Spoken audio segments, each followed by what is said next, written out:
안녕하세요. 오렌지 가나안교회 매일 만나 시간입니다. 오늘 본문 마태복음 8장 14절에서 22절까지 읽으면서 매일 만나 시작하겠습니다. 예수께서 베드로의 집에 들어가사 그의 장모가 열병으로 앓아 누운 것을 보시고 그의 손을 만지시니 열병이 떠나가고 여인이 일어나서 예수께 수종들더라.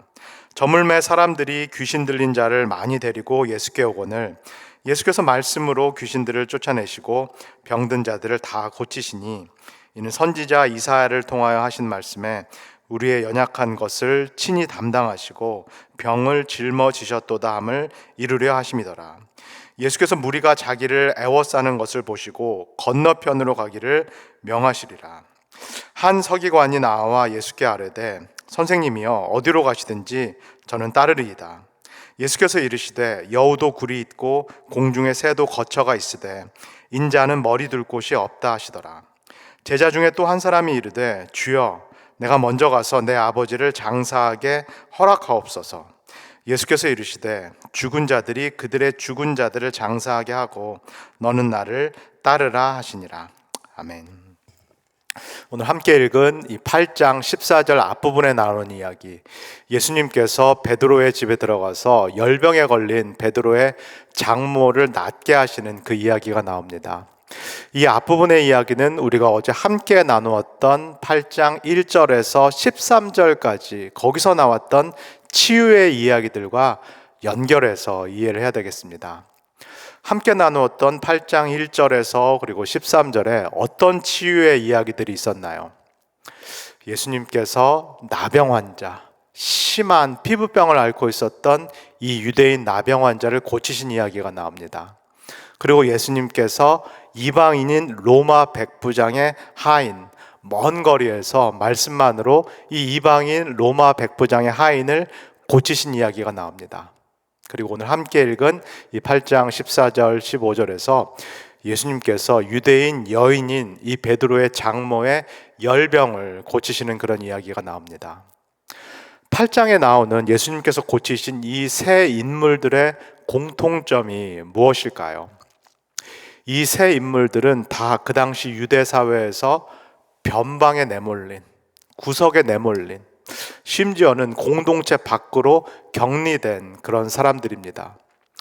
유대인이었지만 나병에 걸렸고 고칠 수 없는 심한 피부병을 앓고 있었기 때문에 사람들로 하여금 저 사람은 분명히 하나님의 징계를 받았다, 하나님의 심판을 받았다라고 여겨졌던 그 환자, 그리고 유대인처럼 하나님의 백성처럼 할례를 받지 않았기 때문에 이 사람은 처음부터 하나님의 백성이 아니다라고 여겨졌던 이 이방인 로마 백부장, 그리고 그의 하인, 그리고 당시 유대 사회에서 유대인 남성이 누렸던 그 완전한 권리들을 온전히 누릴 수 없었던 이 유대인 여성, 유대인 여인이었던 이 베드로의 장모, 이 세 사람, 유대 사회의 구석에 내몰렸고 변방에 내몰렸던 이 사람들을 예수님께서 친히 찾아가셔서 고치시는 이야기, 이 이야기가 8장에 등장을 하게 됩니다.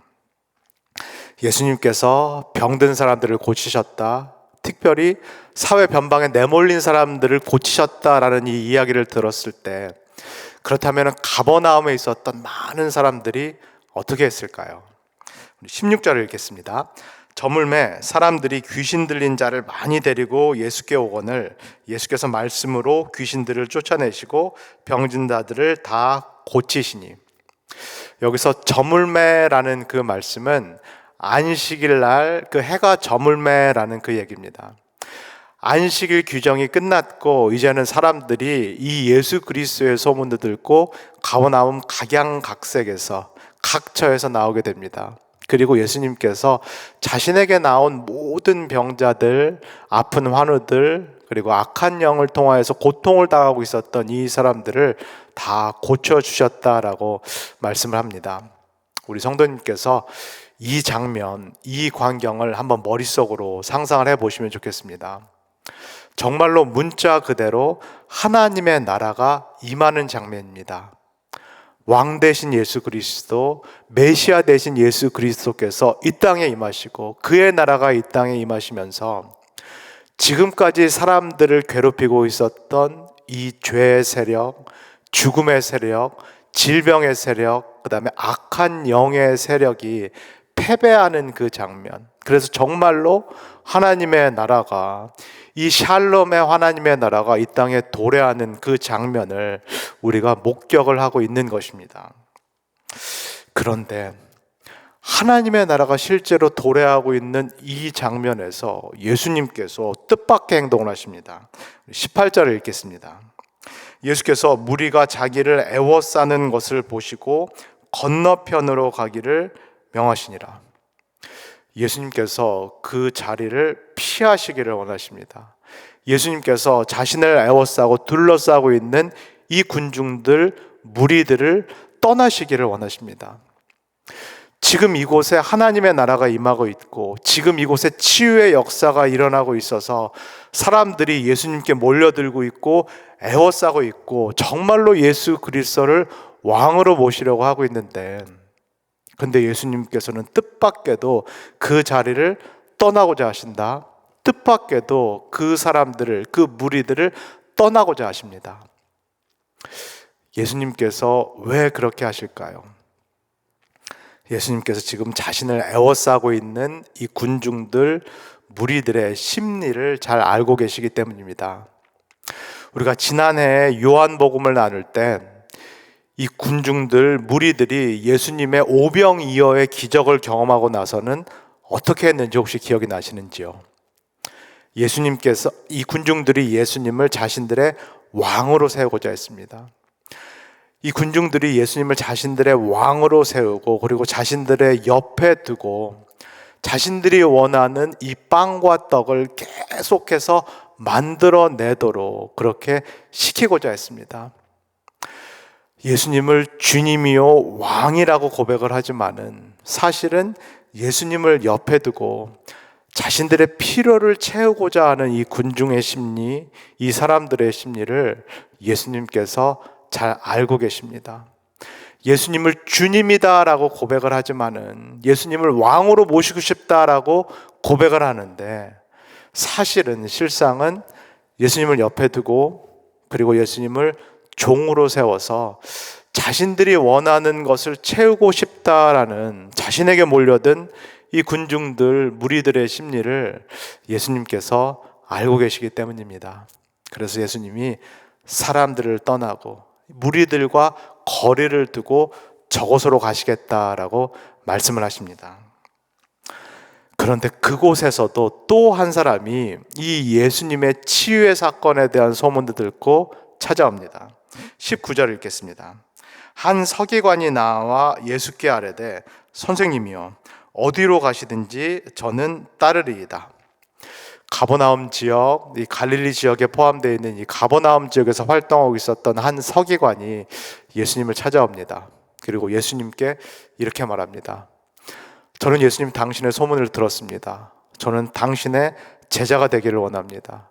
스승인 당신께서 가시는 어느 곳이라도 저는 따라가서 배우겠습니다 라고 이야기를 합니다. 이 서기관이 예수님을 선생님이다 라고 이렇게 부르는 것은 예수님을 유대사회에 랍비다라고 이렇게 부른 것으로 저희가 볼 수 있겠습니다. 이 당시 유대사회에서 이 제자가 랍비, 선생님을 직접 선택을 할 수 있습니다. 훗날 랍비가 되고자 하는, 율법 교사가 되고자 하는 이 제자가 자신을 가르쳐 줄 수 있는 훌륭한 스승을 직접 고르고 선택을 할 수 있습니다. 오늘날 우리가 미래의 직업을 위해서 좋은 대학을 고르고 그리고 좋은 교수를 선택할 수 있는 것과 마찬가지입니다.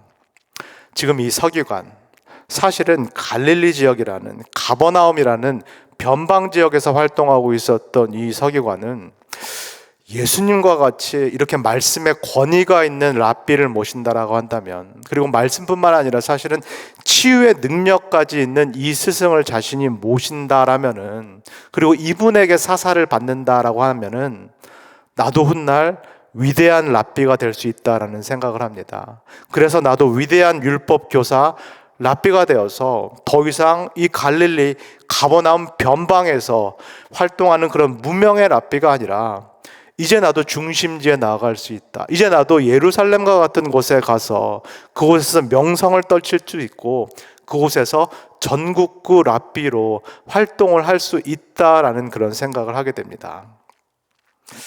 이런 기대를 가지고 찾아온 이 가버나움의 서기관에게 그러나 예수님께서 이렇게 말씀하십니다. 20절입니다. 예수께서 이르시되 여우도 굴이 있고 공중의 새도 거처가 있으되 인자는 머리 둘 곳이 없다 하시더라. 무슨 말씀처럼 들리나요? 만약에 당신이 개인적인 영달을 위해서, 개인적인 출세와 성공을 위해서 그 목적과 동기를 가지고 나를 찾아왔다라고 한다면은 당신은 번지수를 잘못 찾았어.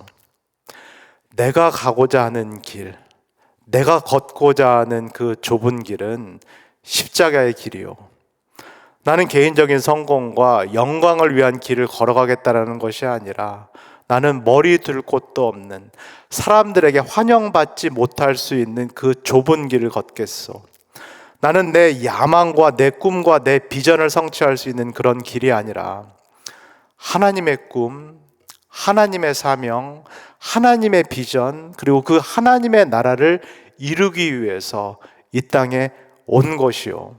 나는 개인적인 안정과 개인적인 성공을 보장받을 수 있는 그런 길이 아니라 사르신이 이 기대를 모두 내려놓고 하나님만을 전적으로 신뢰하고 그리고 하나님께 전적으로 순종하는 그 길을 가고자 나는 이 땅에 보내심을 받았어. 예수님께서 자신을 찾아온 서기관, 이 제자가 되겠다라는 이 서기관에게 이 말씀을 했을 때 서기관이 과연 어떻게 했을까요? 이 말씀을 듣고 그 길을 내가 가겠습니다. 그 길이 내 미래를 보장하는 길 같습니다. 라고 생각하고 이 서기관이 예수님을 따랐을까요? 아니면 이 서기관은 예수님을 떠나서 자신의 길을 걸어갔을까요? 그리고 또 한 사람이 예수님을 찾아옵니다. 21절을 읽겠습니다. 제자 중에 또 한 사람이 이르되 주여 내가 먼저 가서 내 아버지를 장사하게 허락하옵소서.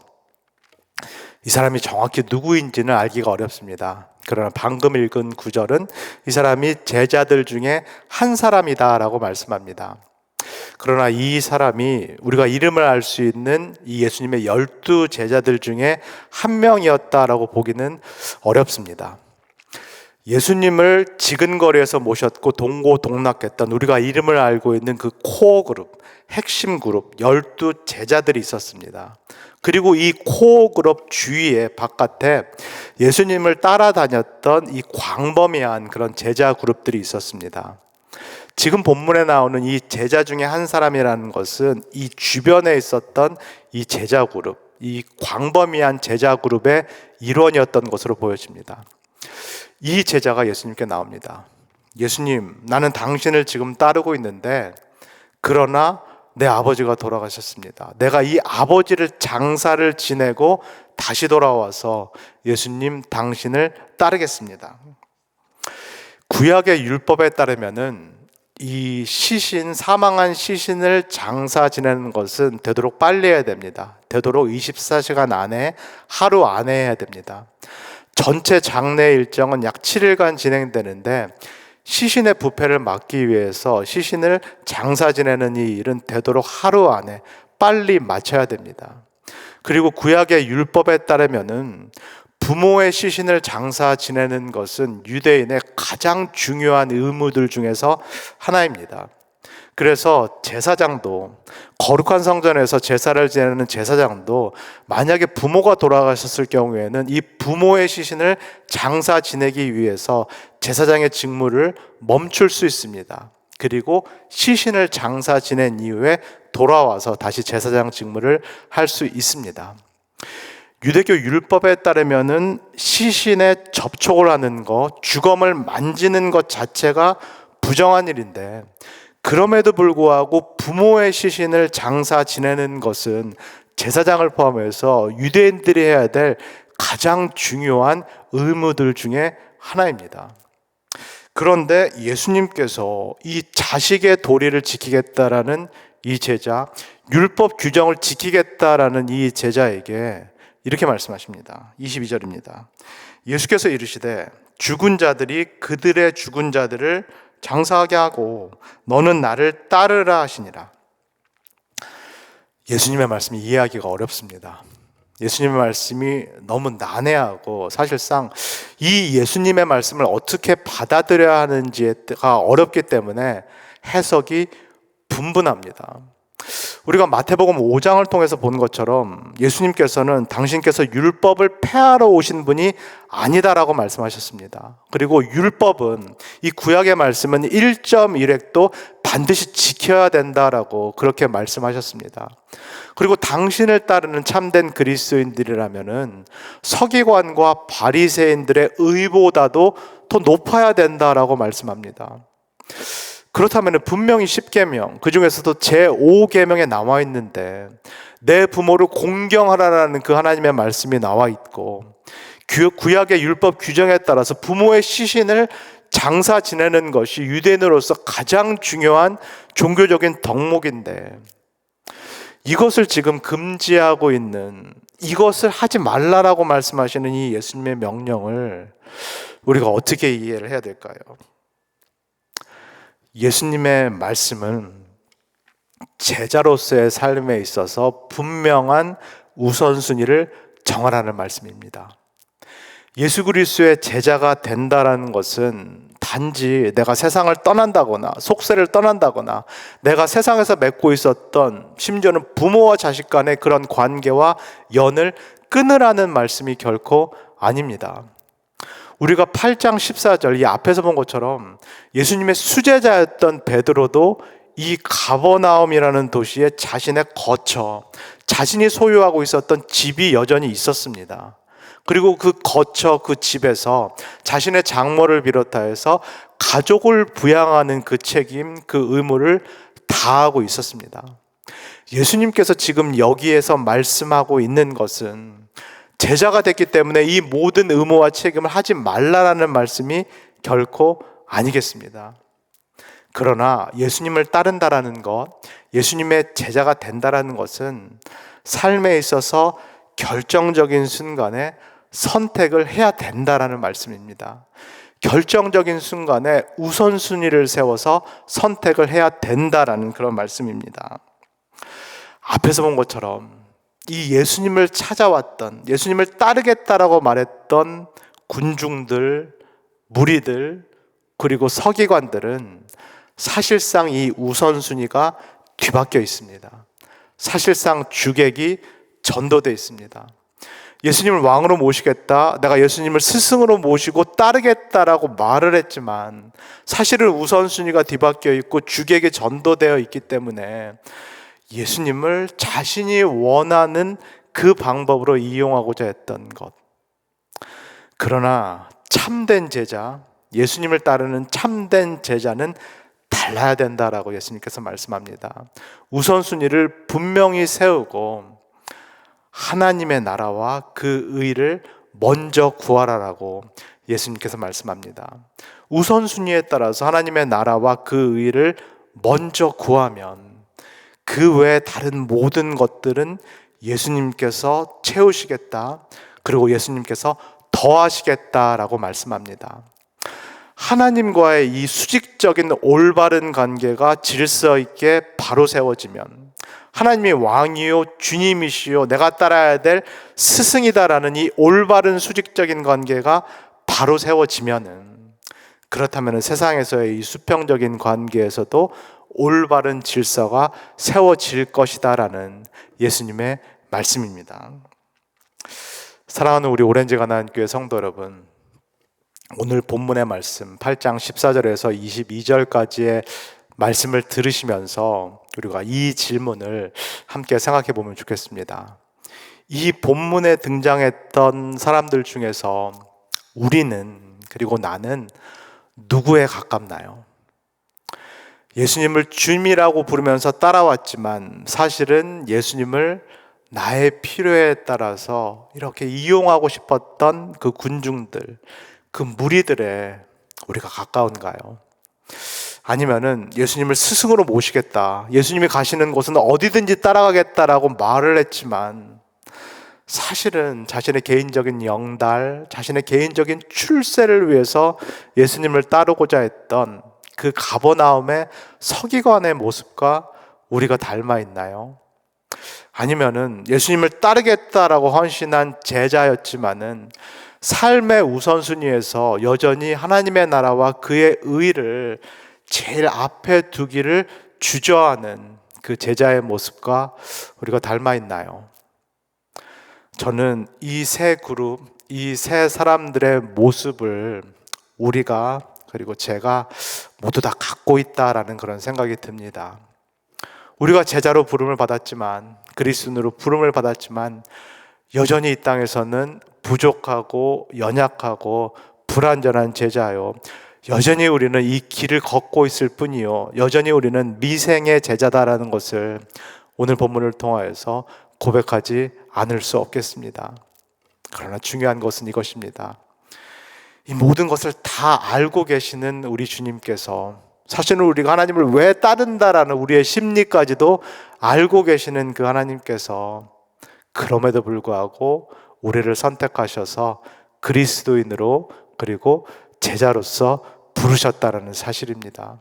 그래서 여전히 우리가 신뢰할 수 있는 것은 내 자신이 아니라 나를 부르신 하나님의 그 은혜, 그리고 그 하나님의 신실함, 그것 하나뿐이다라는 것을 우리가 고백하지 않을 수 없겠습니다.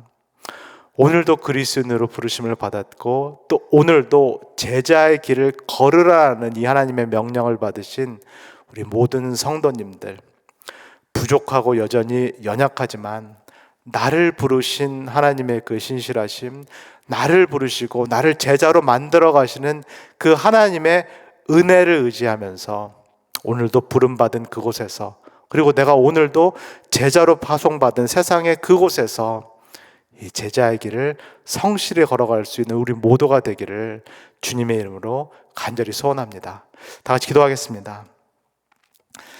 사랑해 주님 감사합니다. 오늘 마태복음 8장의 모습을 통하여서 여러 사람들의 모습을, 예수님을 따르고자 했던 여러 사람들의 모습을 우리에게 보여주셔서 감사합니다. 그리고 그 사람들의 모습을 통하여서 내 자신의 모습을 돌아보게 하시고, 그 안에서 내가 누구인지를, 내가 어떤 모습을 갖고 있는지를 다시 한번 깨닫게 하여 주셔서 감사합니다.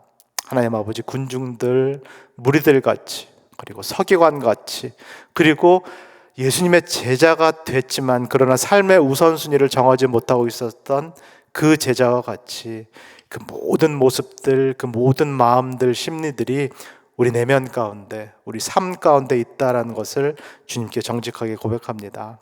그러나 그런 나임에도 불구하고, 그런 우리임에도 불구하고 나를 그리스도인으로 불러주셨고 제자 삼으신 그 하나님의 은혜를 이 아침 다시 찬양합니다.